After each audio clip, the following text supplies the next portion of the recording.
Mom, I can't keep living like this. Ethan and his mom barely let me eat. Then, a sudden SOS call came from my once happy daughter, Ileana.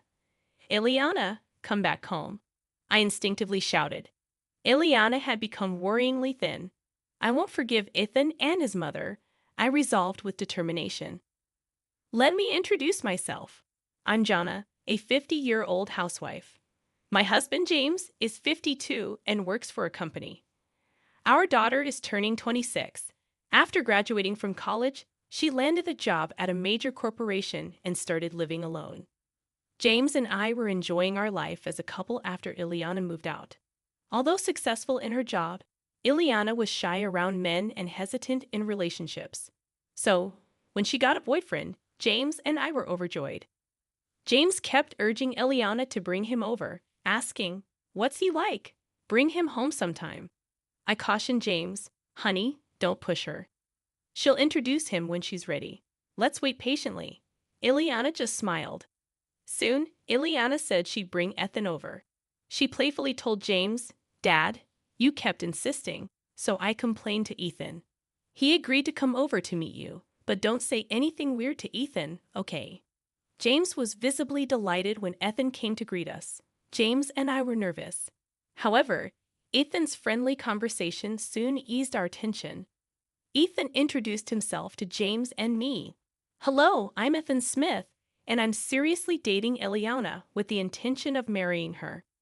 Ileana blushed and said, "Marrying me? You're embarrassing me. You said it was just a casual greeting."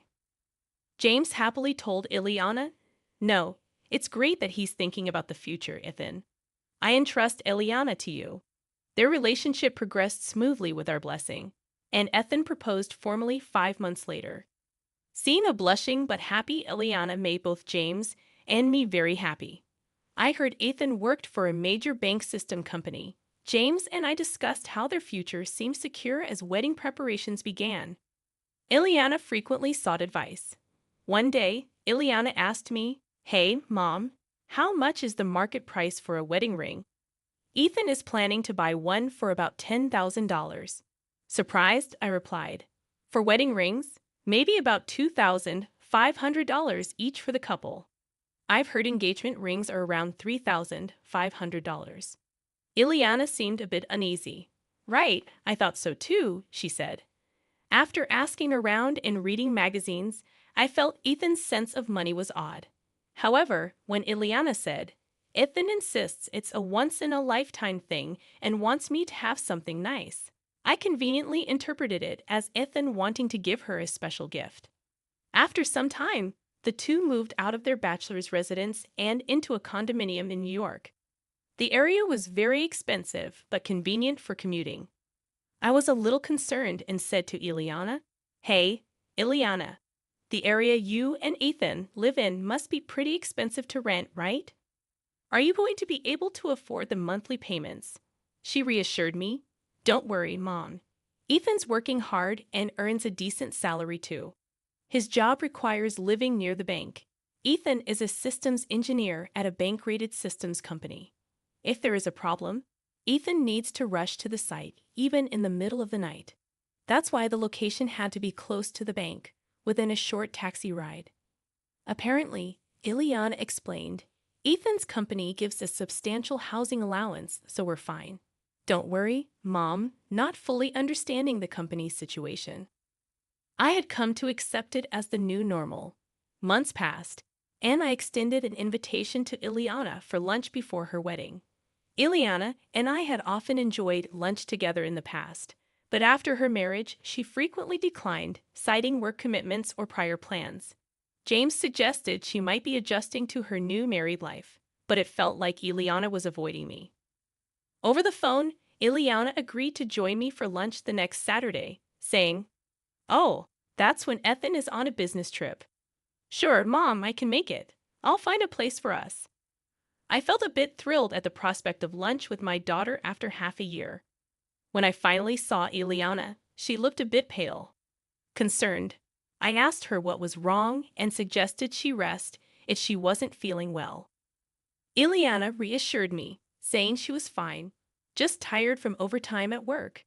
She thought lunch with me might help her unwind. We enjoyed a good chat for about 2 hours, just the two of us. About 2 hours in, Ileana's phone rang. She looked shocked at the display. She told me, "Mom, I have to go home already. Ethan's mother is calling."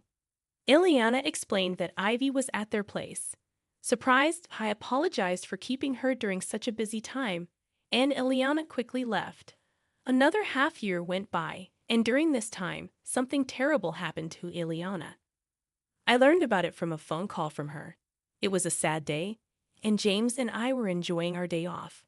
While I was making her tea, suddenly my phone rang. The display showed Ileana's name. I quickly answered. Ileana hesitantly started, "Mom, it's me." Hi." She seemed unable to continue. Sensing something was wrong, I asked her what the matter was. She remained silent for a while, and I patiently waited for her to start talking. Eventually, she said, "Mom, I can't live like this anymore. Ethan and his mom barely let me eat. I might not survive if this continues." Shocked, I asked if she was okay, expressing concern about the severity of the situation and suggesting she come back home. Ileana seemed undecided. I firmly told her, "If you're feeling unwell, you can just sit around, Ellie. Come back home. We'll talk it over when you get here." Ileana responded, "Really? Can I come back? But I don't have any money. I can't leave." I thought this was strange. Ileana was earning a decent salary. But there was no time for a long discussion. Her situation sounded serious. "First, I need to meet with Ileana to see how she is doing," I told myself. I instructed Ileana, "Take only your valuables with you and leave the house. There's a convenience store near your apartment, right? I will drive there and pick you up. Wait for me there." Sobbing, Ileana agreed. So James and I hurried to the convenience store. When we arrived, Ileana was crouched in the parking lot. When she saw me, she said, Mom, I'm sorry. I shouldn't have done this," and broke down in tears. I hugged Ileana, and together with James, we helped her into the car. She was terribly thin and almost gray in complexion. What could have happened to her? I was astonished. I held Ileana until she stopped crying. James said to me, "She will not be able to come down here. Let's take her home soon and give her a good rest. We need to talk to Ethan." I agreed with James. Yes, right now, letting Ileana rest is our top priority. When we arrived home, Ileana, possibly due to exhaustion, immediately fell asleep on the sofa. After she woke up, I served her some easy-to-eat food. She ate voraciously in front of us. She must have been very hungry. It was shocking to hear her stories about not being allowed to eat and having no money. I asked Ileana, "What do you mean you're not allowed to eat?" Ileana explained, "My salary is lower than Ethan's, so Ethan and his mom, Ivy, keep telling me to save more." Gradually, my food portions were reduced. I asked, "Really? But you're making the food, right? Because you're a married couple, and you eat the same food, right?" Ileana shook her head, "No. For the past 6 months, Ivy has been cooking Ethan's meals. I'm not even allowed in the kitchen." James asked, "Ivy is in your house. This is the first time I'm hearing about this. Does this mean Ivy is staying there all the time?" Ileana explained that Ivy had moved in with them about 6 months ago, and they started living together gradually. Right around the time Ileana and I had lunch, Ivy had an argument with her husband and came to stay with Ethan for just a week. But then Ethan got mad at his father and told Ivy she could stay indefinitely. I was shocked and glanced at James, who seemed to feel the same. Ileana continued, "Since then, Ivy has been criticizing my budgeting, saying it's all wrong and that I can't manage money at all." After Ivy criticized the budget, she took control of the household finances. Moreover, Ethan did not oppose Ivy at all and instead joined her in blaming me. Now Ivy is controlling Ethan's and my entire salary. Ileana said Ivy saw Ileana's pay slip and demanded she work more, including overtime. I distinctly remember telling Ileana, "Your salary is much lower than Ethan's. Leave the housework to me and consider working more." "How about doing more overtime?" Ethan also chimed in, saying, "Yes, that's right. I agree with more overtime. It's nice to have my mom doing the housework. You're lucky, Ileana. Ivy scrutinized Ileana's pay slips, always on the lookout for unnecessary expenses. Eventually, she found something else to criticize: the cafeteria deductions. Ileana's company had a cafeteria, and lunch costs were deducted from her salary. Ivy told Ileana, "You're spending too much on lunch. I'll make you a lunchbox from now on. Stop eating at the cafeteria." Ileana's attempts to argue were met with attacks from both Ivy and Ethan. Whenever I try to speak up, Ivy and Ethan gang up on me. It never ends up being a calm discussion. Ileana confided. Her attempts were suppressed by Ivy and Ethan. Now Ethan and Ivy controlled all of Ileana's salary, leaving her with almost no money of her own. When Ileana wanted to go to the hair salon, Ivy called it extravagant and reluctantly gave her money. Ivy also complained about Ileana's makeup being too expensive, telling her to buy cheaper products. Ileana couldn't even buy new clothes, but Ivy never complained about Ethan's spending. Ethan seemed to spend money lavishly. Ileana told me. The other day, Ethan bought a branded watch. He told me that because of his job, he would be treated like an idiot if he didn't wear something decent. Ethan had a reckless way of spending his money. Ileana began to sob as she recalled these painful events. James and I listened in disbelief. Then, Ileana's phone rang. She flinched and turned pale. I instinctively answered the phone for her. It was Ivy. "Isn't this Ileana's phone? Why is Johnny answering?" Ivy asked. I told Ivy, "Hello, it's been a while. Ileana is not feeling well. I can talk to you on her behalf." Ivy said, "Is that so? Well, all right. Could you tell Ileana to come back home soon?" I replied, "Unfortunately, I can't do that. Ileana is unwell. She'll stay here until she recovers." Ivy retorted, "You're coddling her too much. As a mother, you should educate Ileana properly. She can't manage a budget or do household chores. It's always one problem after another." Struggling to find the right words, I remained silent. Then, Ivy changed the topic, asking, "So, Ileana will be commuting to work from your home?" I replied, "Yes, considering her health, we'll need to discuss this with her company. But for now, she'll be commuting from here." Ivy then said, "Please tell Ileana to return as soon as she's well." I responded, "Excuse me, Ivy, but I think it's necessary for us, including Ethan, to have a discussion about the future living arrangements." Ivy snorted and said, "Fine, we can talk any time," before hanging up. I couldn't understand why Ivy was so confident, but at least Ileana was safe for now. We needed to focus on her health and feelings and plan our next steps. That night, after Ileana went to sleep, James and I discussed the situation. The next day, Ileana was examined at a hospital. As expected, she was underweight and not sleeping well. After talking with her, we decided she should take a leave of absence from work. She enjoyed my cooking, saying it was delicious. I asked her, "What were you eating while living with Ethan? What kind of meals did Ivy prepare for you?" Then Ileana said, "My mother-in-law only cooks for Ethan and herself. I always had bread ends from a local bakery. They sell bread ends very cheaply. That's what I used to eat." I was shocked. Ileana had been deprived of proper meals, while Ivy and Ethan ate normally, just bread ends. "Since when? What about your lunchbox? Didn't Ivy prepare that too?" I asked. Ileana explained, "I should have been stopped from eating at the company cafeteria by Ivy since 3 months ago. My lunchbox was just bread ends in a container. I was embarrassed, so I ate secretly in the break room when no one was around." Ileana said Ivy would taunt her about not earning as much as Ethan, saying with her salary, bread ends were all she deserved. She had been living on just bread ends for 3 months. I was shocked, and James, who heard everything, couldn't hide his surprise. Ileana, tired from talking, lay down to rest. James told me, "This is serious, strange. We need to investigate further if Ethan or Ivy calls again. By that time, I'll gather more information." I told James, "Yes, I think this is going too far. Then James and I began looking into Eliana's circumstances. I started by calling her work colleague, who said recently Eliana had been doing a lot of overtime and looked pale. She often declined after-work drinks, saying she couldn't go because of her husband and mother-in-law. James also talked to Eliana's boss. Eliana's boss mentioned, "I've been concerned about Eliana lately because she's been doing too much overtime. She seemed desperate to work." Eliana's boss commented, "Eliana is so conscientious.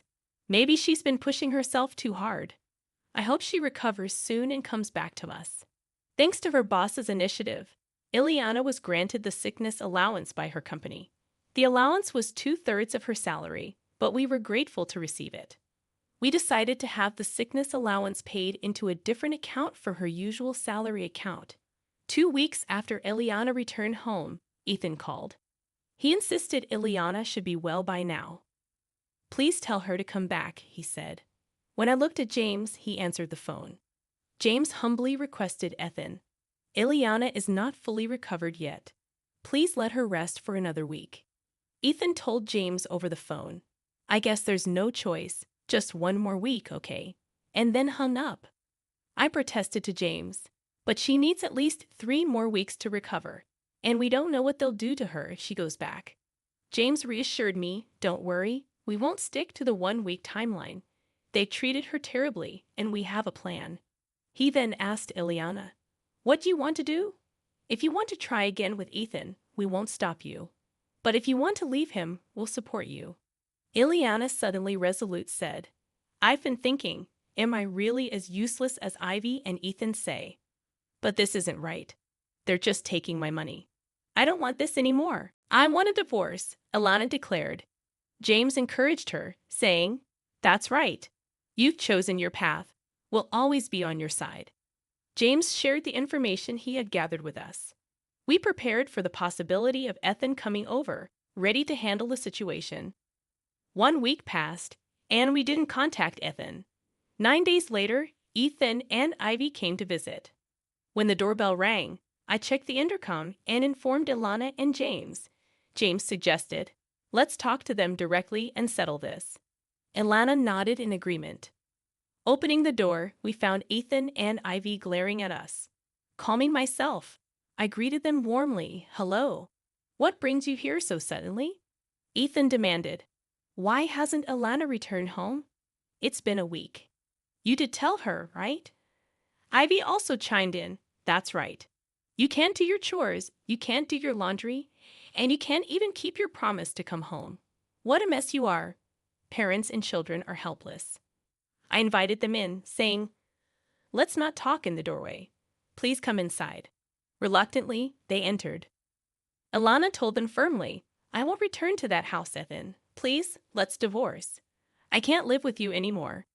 Ethan threatened loudly, "You think you can just decide that?" But Ilana stood her ground, facing Ethan with resolve. Ivy then berated Ilana. "For 6 months, I did all the housework and supported Ethan, while you neglected your duties." Ilana told Ivy, "It's not that I didn't do the chores. Whenever I did, you would criticize my methods and take over the tasks, didn't you?"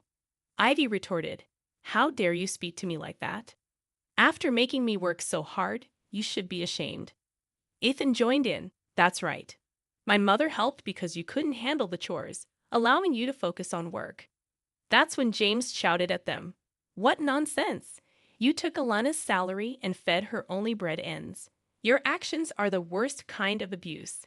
They were shocked by James' outburst. James added, "Ethan, you have been fired from your company. I checked out your employment status. You don't have the power to continue paying the rent on that apartment anymore, do you?" Ethan began to look uneasy. Ilana added, "I didn't know until Dad told me." James continued, "I hired a detective to find out. Ethan, you were fired 6 months ago for an affair with your boss's wife." Ilana accused Ethan, "You pushed me to work because you lost your job and income." Ethan turned pale and hung his head. James then confronted Ivy. "You have a shopping addiction, and that's right. You didn't leave your home due to a fight, but because you were divorced and had nowhere to go." Ivy lost her composure and turned pale. James concluded, Ethan is being sued for alimony, and Ivy is being chased by debt collectors. They were trying to pass their debts onto Ilana. Trembling with anger, Ilana placed a piece of paper on the desk, saying, "Once and for all, let's divorce. I filled out half of the divorce form. You complete it and submit it to the authorities. We'll communicate through lawyers from now on." Ethan prostrated at Ilana's feet on the carpet, pleading, "Please don't say we should divorce. It was just a moment of madness. I was wrong to hide it from you. You're all I have, Ilana. I'm so sorry. Please forgive me," Ethan pleaded, his voice filled with regret. Ivy, also appealing to Ilana, cried, "I did all the housework and took care of everything, didn't I? I'm sorry. Please come back. I'll keep doing the chores." Ilana, looking at Ethan and Ivy coldly, said, "I'm fed up. Who would want to start over with you two? You hid what you did and exploited my salary. I don't want to see your faces." Ethan and Ivy were unable to move from their spot, crying inconsolably. James sternly told them, "The conversation is over. It's time for you to leave. If you don't, we have our ways to deal with it." Reluctantly, Ethan and Ivy stood up and left our home, defeated. Afterward, with a lawyer's help, Ilana and Ethan officially divorced. Of course, we filed for alimony from Ethan. In addition to hiding his affair, we'd also added the fact that Ethan did not provide adequate meals to Ilana in the alimony claim. We had a doctor's diagnosis, which served as conclusive evidence against Ethan. Ethan had to move out of the apartment and live in a cheaper one with Ivy. Now he works day and night to pay the alimony to Ilana, and Ivy, not working, has become the target of Ethan's anger, and they constantly fight. Our lawyer informed us about Ethan and Ivy's current situation. Ilana fully recovered and returned to work. She seems to be enjoying her work more than ever. She apologized to me and James, saying, "I'm sorry for being a burden and coming back home. Thank you for all your help with the divorce. I'll be staying here for a while." I hugged her, saying, "Divorce doesn't matter. The fact that you're alive and well is all that matters to us." James added, "Don't overdo it. You're a hard worker, and sometimes you keep things to yourself too much." Ilana admitted, "I should have talked to you both sooner. I tried to handle too much on my own." Seeing Ilana's smile return was truly heartwarming. James, who stood by us and fought against Ethan and Ivy, proved to be incredibly reliable. I fell for him all over again. When I told him, he joked, "Then how about showing your gratitude with food? Make my favorite pork cutlets tonight as a family." We've overcome difficulties and will surely face more in the future. But with James and Ilana by my side, I want to support each other as a family.